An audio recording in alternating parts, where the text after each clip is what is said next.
ये राइटिंग का एक तरह से जो आप देख रहे हैं कि राइटिंग का मॉब था, तो राइटिंग मॉब में कौन आदमी क्या कर रहा है इसकी सामूहिक जिम्मेवारी होती है, कॉमन ऑब्जेक्ट होता है। तो वहां पर उपस्थिति थी, नेम्ड था, और इलेक्शन कमीशन के द्वारा पल पल की सूचना ली जा रही है, स्थिति की जानकारी ली जा रही है।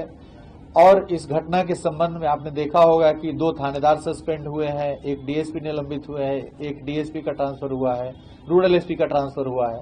तो इसको राज्य सरकार, पुलिस हेडक्वार्टर और चुनाव आयोग काफी गंभीरता से इस घटना को लिया है, और अपेक्षा यह है कि शांतिपूर्ण ढंग से, निष्पक्ष ढंग से चुनाव हो, और पुलिस निष्पक्ष ढंग से इस घटना की जांच कर रही है, सभी पहलुओं के ऊपर जांच कर रही है, और यह जांच जारी रहेगा। अन्य अभियुक्त हैं उनके विरुद्ध भी लगातार छापामारी की जा रही है, जो इसमें नेम्ड हैं और जो अननेम्ड भी हैं, जिनके बारे में जानकारी मिल रही है कि सिर्फ 5 आदमी को नेम किया गया है, दोनों तरफ से 5-5 व्यक्तियों को। लेकिन जो इस तरफ से भी केस हुआ उसमें 5 ही आदमी नहीं है, वो स्टोन पेल्टिंग में और क्षतिग्रस्त करने में सैकड़ों आदमी है। तो 5-5 आदमी पे कांड दर्ज किया गया है, जिसके जिसके खिलाफ एविडेंस आएगा किसी को नहीं बख्शा जाएगा, और सभी की गिरफ्तारियां होगी, चाहे वो कोई भी हो।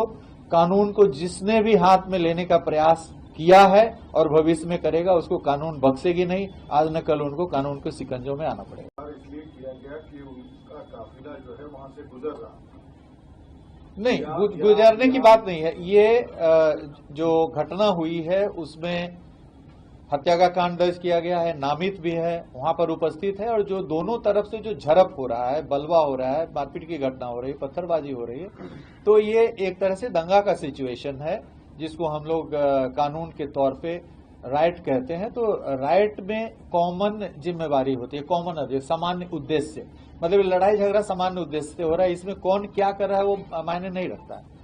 जो पहले आईपीसी की धारा 147, 148, 149 होती है, उसमें कॉमन ऑब्जेक्ट के लिए यदि कोई भी काम कर रहा है, उसमें स्थिर भी यदि है, मजमा में आप पार्ट भी ले लिए, खड़ा भी हो गए, तो आप पर जिम्मेवारी बनती है। तो एक सामूहिक जिम्मेवारी है, इसको ध्यान में रखते हुए अभी गिरफ्तारी हुई है, जो प्रथम दृष्टया जो साक्ष्य मिले हैं, और बाकी जो साक्ष्य आएंगे उसके आधार पर इसमें आगे की कार्रवाई की जाएगी। कहा है, इस पर भी इनकी नजर थी, इन्होंने वहां पर देखा है, पूरी वहां देखा, वहां पर किसी भी प्रकार का शस्त्र नहीं मिला है। और जिसकी घटना की आप बात कर रहे हैं, उस घटना में इनको कारावास की सजा हुई थी 10 साल की, और उसकी मॉनिटरिंग की गई थी सीआईडी के स्तर से। मैं स्वयं सीआईडी में था, उस केस की भी मॉनिटरिंग की गई थी।